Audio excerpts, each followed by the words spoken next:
홈팀 나고야 포메이션은 3-4-1이며 키무라는 페널티 박스 안에서 반박자 빠른 슈팅과 위치 선점으로 상대 수비를 무너뜨리는 핵심 무기다.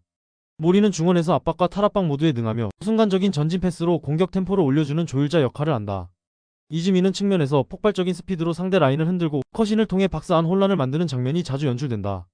그래서 나고야는 키무라의 마무리와 모리 이즈미의 연계가 결합되며 홈에서 공격 패턴이 한층 다채로워진 상황이다. 또한 최근 홈 경기에서 전방 압박 성공률이 높아지면서 상대 빌드업을 초반부터 틀어막는 강점을 드러내고 있다. 원정팀 쇼남 포메이션은 3-1-4-2이며 오다는 중원에서 활동량을 기반으로 볼을 순환시키지만 강한 압박을 받을 때는 쉽게 공을 잃는다.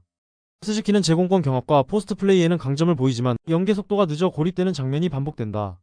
오노세는 측면에서 크로스를 꾸준히 시도하지만 페널티 박스 근처에서 창의적인 전개는 부족한 편이다. 그래서 쇼나는 중원에서 탈압박이 매끄럽지 못하고 전환 속도가 떨어져 후방이 쉽게 노출되는 약점이 있다. 특히 후반 체력 저하가 나타나면 좌우 공간 관리가 무너지고 상대의 박스 침투를 막지 못한 채 실점 확률이 커진다. 나고야는 에이스 키무라를 중심으로 빠른 전개와 강한 압박으로 상대를 압도할 수 있는 전술적 기반을 갖췄다. 반면 쇼나는 전개 템포와 수비 전환 모두에서 불안정하며 후반 체력 저하까지 겹치면 무너질 확률이 높다.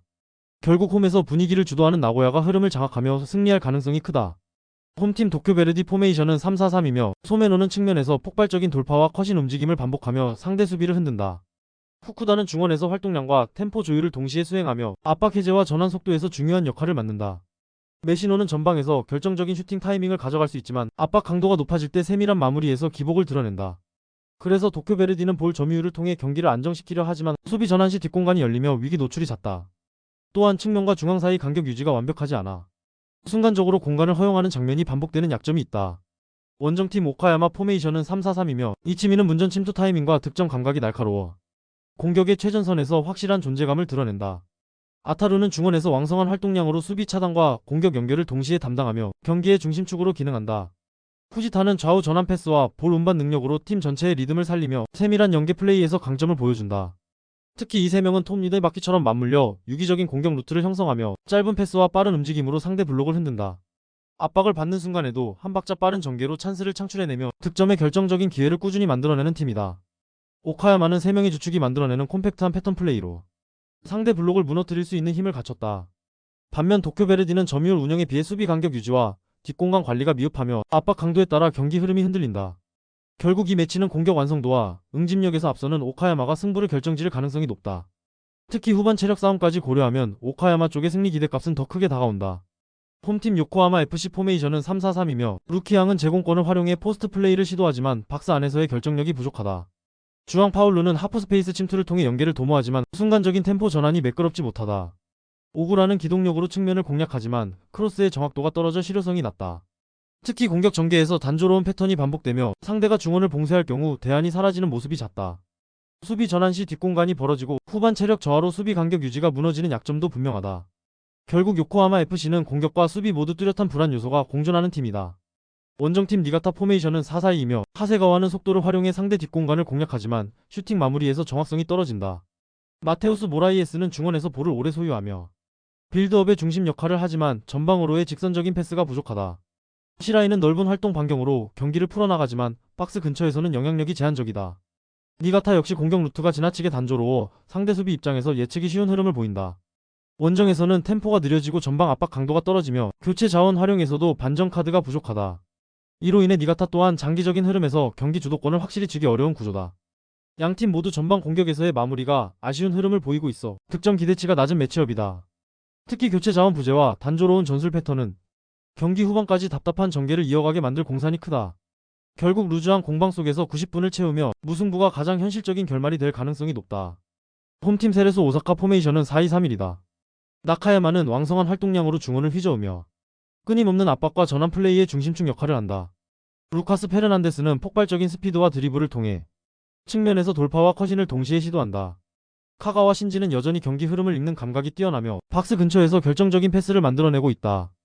홈에서는 전방 압박 강도를 극대화하며 초반부터 주도권을 쥐는 모습이 반복되고 있다. 교체 자원 활용도 유연해 후반에도 템포를 유지할 수 있는 강점이 뚜렷하다. 원정팀 가시와 레이솔 포메이션은 3-4-3이다.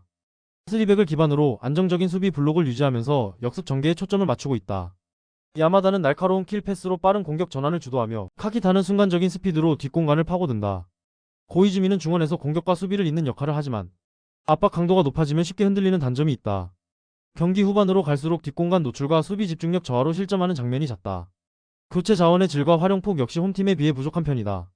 세레소는 홈 강세와 전술적 응집력에서 확실히 앞서며 다양한 공격 루트가 살아있다. 반면 가시화는 역습 외에는 확실한 플랜이 부족하고 체력 저하가 경기 후반 집중력을 갉아먹고 있다. 이번 경기는 세레소가 홈 기세를 바탕으로 승리할 가능성이 높다. 홈팀 우라와 포메이션은 4-2-3-1이며 맞서오는 이선 침투와 연계 플레이로 공격 전환의 연결고리 역할을 한다. 세키네는 폭발적인 스피드와 크로스로 측면 활로를 열지만 수비 복귀 타이밍이 늦어질 때 뒷공간 노출이 발생한다. 구스타프소는 압박 탈출과 빌드업 모두에서 핵심 역할을 수행하지만 상대 압박이 강하면 볼 간수에서 흔들린다. 무엇보다 센터백 조합은 제공권에서 뚜렷한 열세를 드러내며 공중전 상황에서 집중력이 떨어지면 쉽게 실점으로 연결될 수 있다.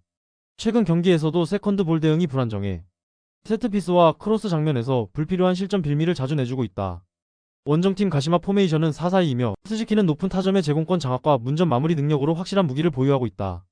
엘베르는 폭발적인 돌파와 컷인으로 공격의 템포를 끌어올리며 스즈키와의 연계를 통해 다양한 득점 패턴을 창출한다. 후나바시는 중원에서 압박과 전개를 동시에 수행하며 빠른 볼 배급으로 측면 전개를 활성화한다.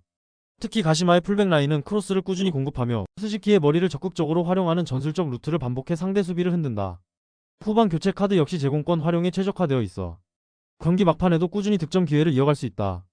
우라와는 빠른 전환과 이선 기동력으로 한 번의 반격을 노릴 수 있으나 수비 구조적으로 제공권 약점을 극복하기는 어렵다. 반면 가시마는 스즈키의 머리를 활용한 공중전 패턴과 측면 크로스의 반복으로 상대 약점을 집요하게 공략할 수 있다. 결국 승부의 무게추는 원정팀 쪽으로 기울고 있으며 이번 경기는 가시마가 우위를 점할 가능성이 높다. 홈팀 가와사키는 4-2-3-1 포메이션을 기반으로 점유율을 바탕으로 한 빌드업 전개에 능하다. 에리소는 제공권과 침투를 겸비한 스트라이커로 상대 수비를 흔드는 움직임이 위협적이다. 다치바나다는 중원에서 왕성한 활동량을 보여주며 템포 조절과 압박 탈출의 강점을 보인다. 오제키는 이선에서 폭넓은 움직임을 가져가며 연계와 공간 활용 능력을 극대화한다.